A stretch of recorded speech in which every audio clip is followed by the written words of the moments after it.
তৈরি করার জন্য আমি নিয়ে নিয়েছি বিউলির ডাল বাটা। এই যে বিউলির ডালটা দেখতে পাচ্ছেন, এই বিউলির ডালটা আমি ভিজিয়ে 7 থেকে 8 ঘন্টা ভিজিয়ে নিয়ে আমি বেটে রেখেছি। আর নিয়ে নেব এখানে 250 গ্রাম চালের গুঁড়ো। দোকানে যে চালের গুঁড়ো কিনতে পাওয়া যায় সেই চালের গুঁড়োই আমি নিয়েছি।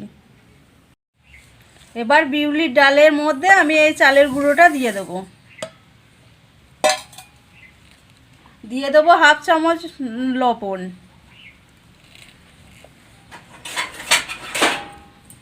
দিয়ে এবার হালকা হালকা জল দিয়ে এটাকে মেখে নেব। অল্প অল্প করে জল দিয়ে এটাকে মাখতে হবে, বেশি জল দিলে পাতলা হয়ে যাবে।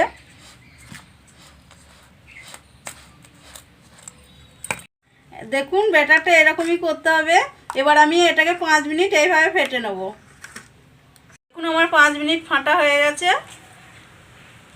পাটিসাপটা তৈরি করার জন্য আমি একটা রুটি সেঁকার তাওয়া নিয়ে নিয়েছি। এটা আমি আগে বড়া করেছি বলে এরকম তাওয়াটা আছে। আমি এর মধ্যে তেল দিয়ে দিচ্ছি, সর্ষের তেল। সর্ষের তেলটা ভালো করে দিয়ে দেবো। দিয়ে আমি যে ব্যাটারটা গুলে নিয়েছি এই ব্যাটারটা ভালো করে ঘেটে নেব।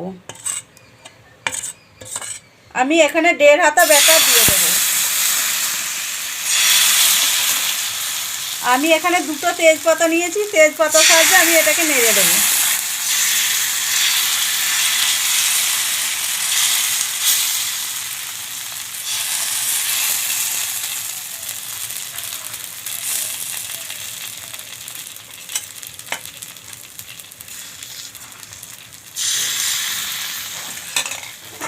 এবার আমি এই থালাটা ঢাকা দিয়ে দেবো। 1 মিনিট ঢাকা দিয়ে রেখে দেবো। এবার 1 মিনিট হয়ে গেছে, ঢাকাটা আমি খুলে দেবো।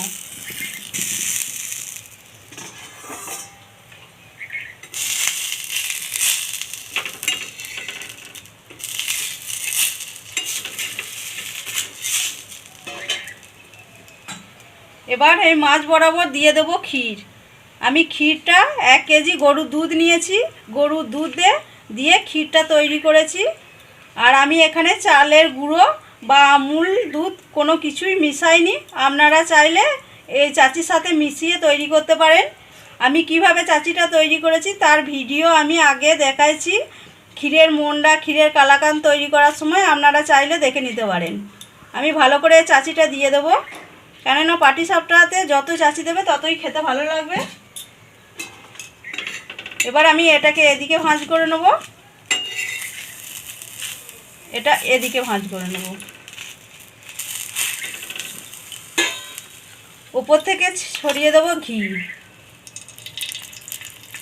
ঘিটা আপনারা অবশ্যই দেবেন, ঘি দিলে পাটিসাপটার স্বাদ খুব ভালো হয়।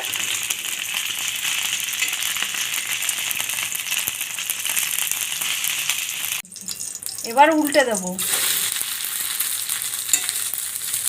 উল্টে দিয়ে 2 পিঠ আমি সেঁকে নেব ভালো করে।